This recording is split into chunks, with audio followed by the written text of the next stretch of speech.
प्यारे छात्रों नमस्कार। हमारा channel bright future bye Jagat Singh में आपका स्वागत है। आज हम कक्षा 12 के राजनीति विज्ञान के अंतर्गत सत्ता के नए केंद्र पार्ट 3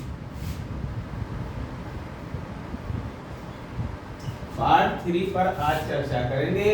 पार्ट 2 में हमने आपसे चर्चा की थी संगठनों की। संगठन में यूरोपीय संघ, आसियान, ब्रिक्स और डक्सेस, इसको हमने कंप्लीट करने का प्रयास किया था। शायद आपको समझ में आया होगा। आज बात करेंगे जो इसमें देश हैं या राष्ट्र हैं या राज्य हैं, तीनों का मतलब एक ही है, और उसमें रूस, चीन, इजराइल, भारत, जापान और दक्षिण कोरिया, इनके बारे में आज चर्चा हम करेंगे। और पार्ट 3 में ही आज हम इस लेसन को समाप्त करने का प्रयास करेंगे। प्यारे छात्रों, सत्ता के नए केंद्र के रूप में रूस को आप कैसे सत्ता के नए केंद्र के रूप में स्थापित कर सकते हैं, वो बातें आपको इसमें बतानी है।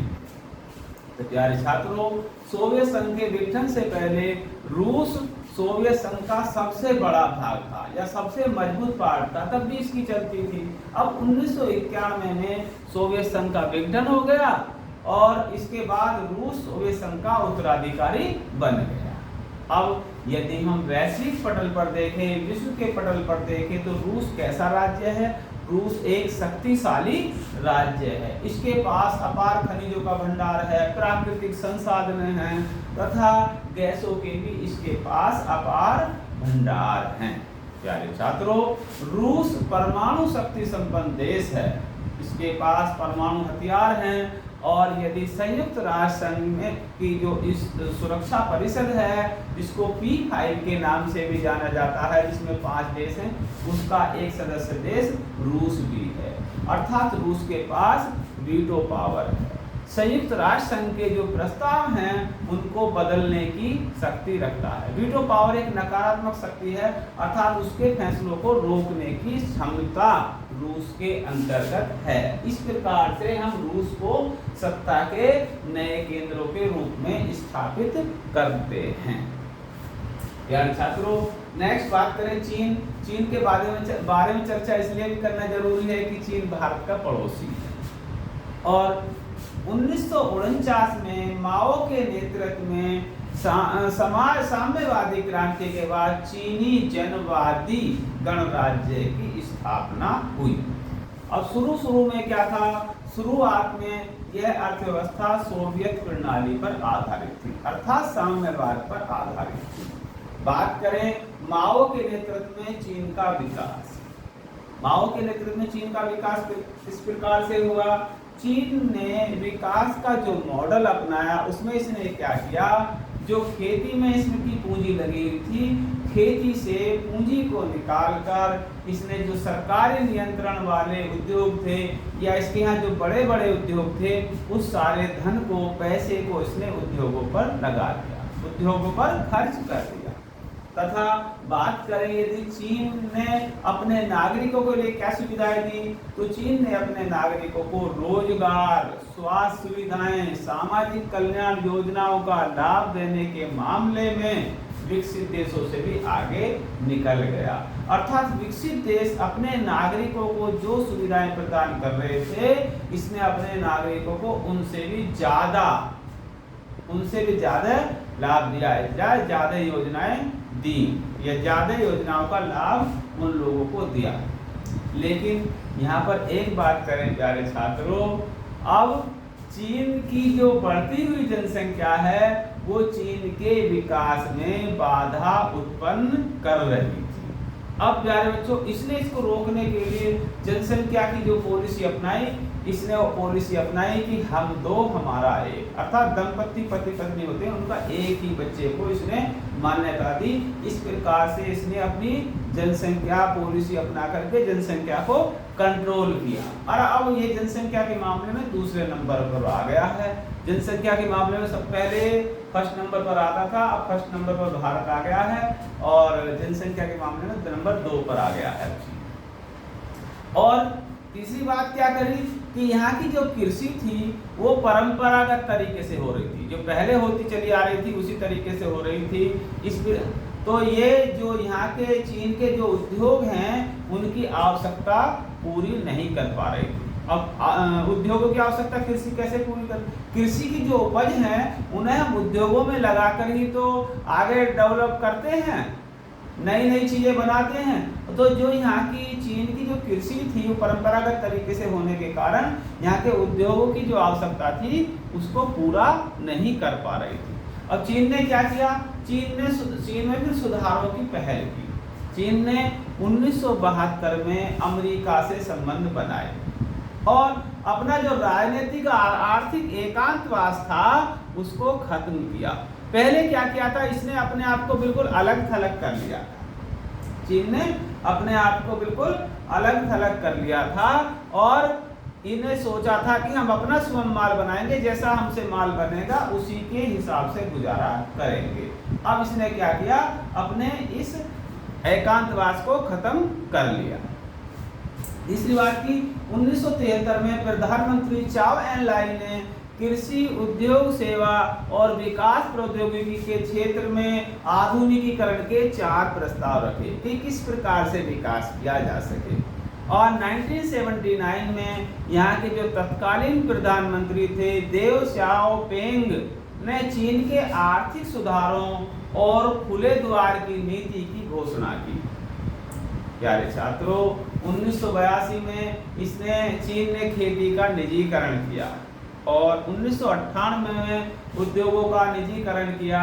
इसके बाद चीन में विशेष आर्थिक क्षेत्र स्पेशल इकोनॉमिक जोन SEZ स्थापित किए। चीन 2001 में विश्व व्यापार संगठन WTO वर्ल्ड ट्रेड ऑर्गेनाइजेशन में शामिल हो गया। इस प्रकार दूसरे देशों के लिए अपनी अर्थव्यवस्था खोलने में चीन ने एक कदम और आगे बढ़ाया, अर्थात दूसरे देशों के लिए अपनी अर्थव्यवस्था खोल दी। चीन के पास प्यारे छात्रों विदेशी मुद्रा भंडार, बहुत ज्यादा विदेशी मुद्रा भंडार है ना, अपार विदेशी मुद्रा भंडार है, ठीक है।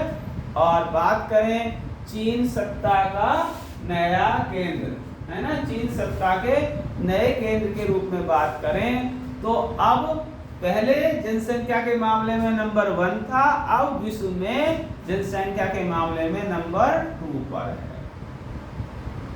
क्षेत्रफल के हिसाब से इसका विशाल आकार है प्यारे छात्रों। और 2001 में ये WTO वर्ल्ड ट्रेड ऑर्गेनाइजेशन विश्व व्यापार संगठन का सदस्य बना और विश्व की बड़ी अर्थव्यवस्था है। आज चीन विश्व की बड़ी अर्थव्यवस्था है। जापान, अमेरिका, आसियान, रूस सभी व्यापार के आगे, चीन का व्यापार जो इतना बढ़ रहा है तो व्यापार के आगे चीन से जो इस पहले विवाद थे या द्वेष भावना थी सबको भुला बैठे हैं, भूल चुके हैं चीन के डेवलपमेंट को देखते हुए।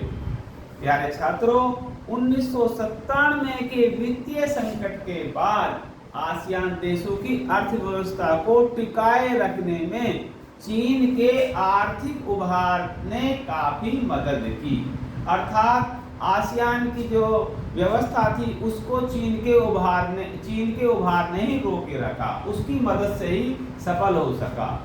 और प्यारे छात्रों, नेक्स्ट पॉइंट पर बात करें तो चीन कैसा है, एक परमाणु शक्ति संपन्न देश है, इसके पास परमाणु हथियार हैं और चीन सुरक्षा परिषद का स्थायी सदस्य भी है। जैसे रूस है P5 का मेंबर, ऐसे ही चीन भी P5 में मेंबर है, अर्थात सुरक्षा परिषद के फैसलों को प्रभावित करने की क्षमता रखता है, ताकत रखता है, उसके फैसले बदल सकता है।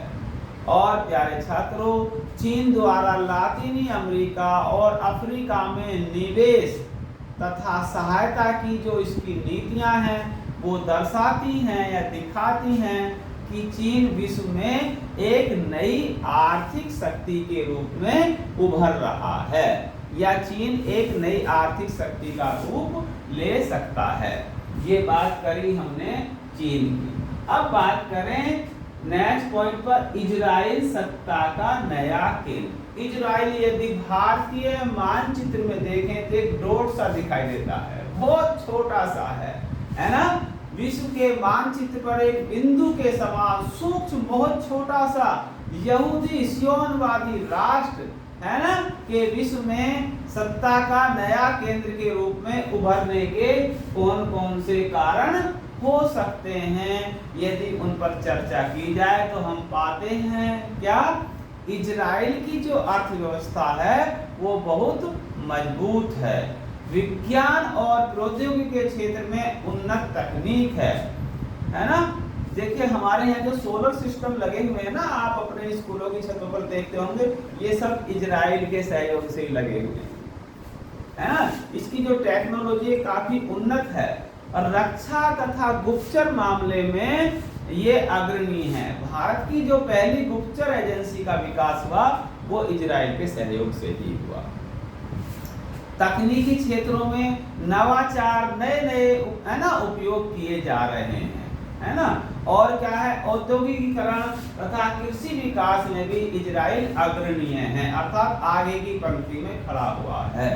और यहाँ की परिस्थितियां प्रतिकूल हैं, प्रतिकूल परिस्थितियों के होते हुए भी यह निरंतरता में विश्वास करता है, निरंतरता से काम करने का प्रयास करता है। और इजराइल विश्व में राजनीति में विशेष रूप से पश्चिमी एशियाई राजनीति में एक विशेष भूमिका का निर्वहन करता है, अर्थात पश्चिमी एशियाई राजनीति में एक विशेष महत्व रखता है।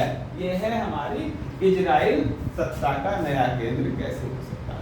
इजराइल के पास भी काफी हथियार हैं। इस प्रकार से हम इजराइल को भी सत्ता का नया केंद्र कह सकते हैं। प्यारे छात्रों, अब बात आती है अपना देश भारत, सत्ता का नया केंद्र। भारत को सत्ता के नए केंद्र के रूप में कैसे देखा जा सकता है, वो क्या क्या कारण हैं। अब देखो, पहले मैंने बताया था कि भारत अब विश्व में जनसंख्या के मामले में पहले नंबर पर आ गया है। एक तो इसकी विशाल जनसंख्या है, और विशाल जनसंख्या के मामले में भी क्या है, इसकी युवा आबादी ज्यादा है। 21वीं सदी में भारत को एक उभरती हुई शक्ति के रूप में देखा जा रहा है। यह बहुआयामी दृष्टिकोण से विश्व में भारत की शक्ति तथा उसके उदय का अनुभव कर रहा है। अब विश्व जो देख रहा है कि भारत की शक्ति और उसका उदय हो रहा है। अब भारत की जनसंख्या की बात करें तो भारत की जनसंख्या वर्तमान में लगभग कितनी है, 135 करोड़ है, और इसमें अधिकांश जो आबादी है वो युवा की है। और युवा देश की अर्थव्यवस्था के लिए सबसे महत्वपूर्ण होते हैं, क्योंकि सबसे ज्यादा काम युवा ही करते हैं। युवाओं के द्वारा ही किसी देश की अर्थव्यवस्था को ऊपर पहुंचाया जा सकता है। तो युवा भारत के अगर ठीक से ईमानदारी से कार्य करें तो भारत भी एक उभरती हुई अर्थव्यवस्था है।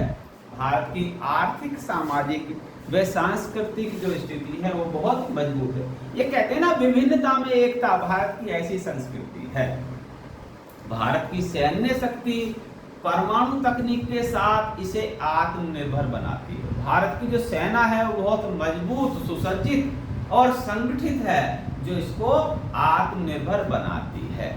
और प्यारे छात्रों, विज्ञान है ना, विज्ञान और प्रौद्योगिकी में अब हमने एक नया नारा निकाला है, मेक इन इंडिया।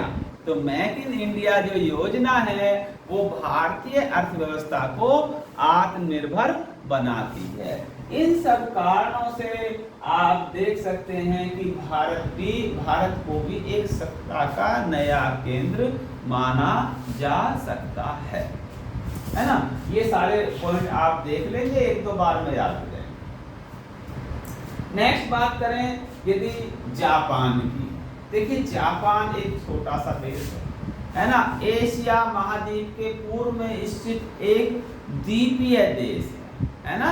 जापान एक द्वीपीय देश है। और प्यारे छात्रों, परमाणु बम की जो विभीषिका झेलने वाला एकमात्र देश है। 1945 में इस पर बम गिराए गए थे, आपने पिछले लेसन में पढ़ा।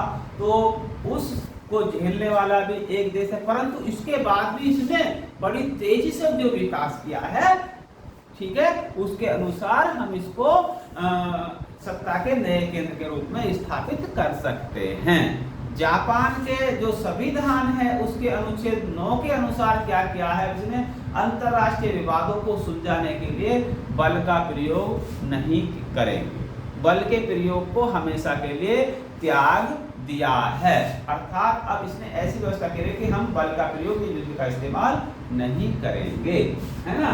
ऐसी सोच रखने वाला देश है। प्यारे बच्चों, जापान में यदि जापान की बात करें तो वहाँ रिक्शे वाला भी खाली समय में बैठ के अखबार पढ़ता है, और हमारे यहाँ रिक्शे वाला सोएगा नशा करके।